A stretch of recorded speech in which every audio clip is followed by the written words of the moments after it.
بسم اللہ الرحمن الرحیم۔ میں آج آپ کو ادرک کھانے کے فائدے بتاؤں گا۔ ادرک کو آپ نے کس طریقے سے استعمال کرنا ہے اور اس کے طریقہ استعمال کیا ہے۔ ادرک کا استعمال کرنے سے صحت کے کئی سارے مسائل کا حل ہو جاتا ہے۔ اگر آپ کی عمر 50 سال سے زائد ہے تو آپ ادرک کے استعمال سے آپ کو حیرت کن فائدے ملتے ہیں۔ سب سے پہلے اگر آپ میرے یوٹیوب چینل پر نئے آئے ہیں تو اس کو سبسکرائب کریں تاکہ اس طرح کی ویڈیو کا نوٹیفیکیشن آپ تک پہنچتا رہے۔ ادرک کھانے سے یا اس کا قہوہ بنا کر استعمال کرنے سے بہت سی بیماریاں کم ہو جاتی ہیں، بلکہ جسم کو طاقت آتی ہے۔ اب میں آپ کو اس کے فائدے بتاؤں گا۔ جیسے جیسے انسان کی عمر بڑھتی ہے، جگر پر چربی بڑھنا شروع ہو جاتی ہے اور اس کا پیٹ بھی باہر نکل آتا ہے۔ آپ نے بے شمار ایسے لوگ دیکھے ہوں گے، ایسی خواتین دیکھی ہوں گی کہ جن کے پیٹ بہت بڑے ہوتے ہیں اور وہ پیٹ اتنے باہر کو نکلے ہوتے ہیں جس طرح بندہ یہ سمجھتا ہے کہ شاید یہ کچھ چیز انہوں نے باندھ کے باہر رکھی ہوئی ہے۔ تو ادرک کا استعمال اور اس کے فائدے یہ ہیں کہ یہ پیٹ کو بھی باہر نکلنے نہیں دیتی۔ اگر ادرک کا استعمال آپ لگاتار کریں تو اس سے آپ کا کولیسٹرول بھی کم ہوتا ہے۔ اگر آپ کی ہڈیاں اور جوڑوں میں درد رہتا ہے تو آپ ادرک کا استعمال کریں۔ اس کے استعمال کرنے سے آپ کی ہڈیاں اور جوڑوں کا درد کم ہو جاتا ہے۔ جب انسان کی عمر 50 برس سے زائد ہونا شروع ہوتی ہے تو طب کے مطابق بھی یہ ہے کہ انسان کے جسم کو بیماریاں لگنا شروع ہو جاتی ہیں اور انسان کا خون کم ہونا شروع ہو جاتا ہے۔ جب انسان کا خون کم ہونا شروع ہوتا ہے تو انسان کو بیماریاں لگنا شروع ہو جاتی ہیں۔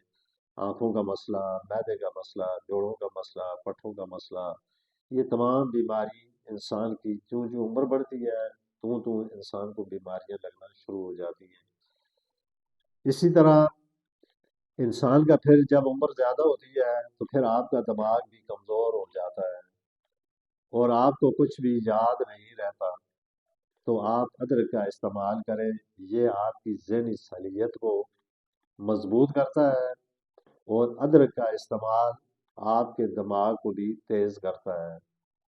ادرک کا استعمال آپ کے دماغ کے اندر خلیے یہ بھی تیز ہو جاتے ہیں اور ادرک کے کے استعمال کرنے سے جسم کے اندر مختلف قسم کے جو جراثیم ہوتے ہیں وہ بھی کام کرنے میں مدد کرتے ہیں۔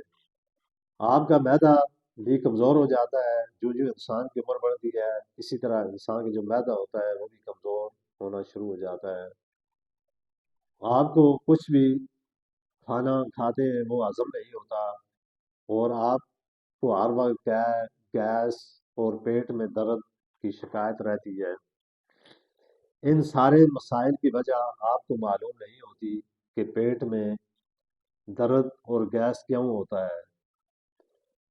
اب آپ اگر ادرک کا استعمال مسلسل کریں تو اس سے یہ سارے مسائل کا حل بھی موجود ہے اور اس سے یہ سارے مسائل آپ کے ختم ہو جائیں گے۔ اب میں آپ کو یہ بتاؤں گا کہ آپ نے اس کو کس طریقے سے استعمال کرنا ہے۔ آپ اسے چاہیں تو آپ اس کے چائے کا قہوہ بنا کر اس کو استعمال کر سکتے ہیں، یا آپ کھانے کے اوپر تازی ادرک لے کے اس کے چھوٹے چھوٹے ٹکڑے باریک باریک ڈال کر اس کو آپ کھانے کے ساتھ بھی استعمال کر سکتے ہیں۔ ادرک استعمال کرنے کے فائدے جو اوپر میں نے آپ کو بتائے ہیں، تو اس میں اگر آپ ان طریقوں کے مطابق آپ اس چیز کو استعمال کریں، آج کل اس دور میں ہر بندے کو معدے کا مسئلہ ہے، گیس کا مسئلہ ہے، جوڑوں کا مسئلہ ہے، پٹھوں کا مسئلہ ہے، سستی ہے، چہرے بے رونق ہوئے ہوتے ہیں، چہرے پر وہ نور نہیں ہوتا۔ ظاہر ہے کہ انسان ہر وقت بیمار رہتا ہے، اس کا چہرہ مرجھایا ہوا ہوتا ہے، اس کے جسم میں طاقت نہیں ہوتی۔ تو اگر ہم لوگ انہی چیزوں کو استعمال کریں، اگر نہ میڈیکل کی ہم دوائی کھا سکے یا نہ میڈیکل دوائی افورڈ کر سکے، تو اگر ہم ان چیزوں کو استعمال کریں، یہ آپ ادرک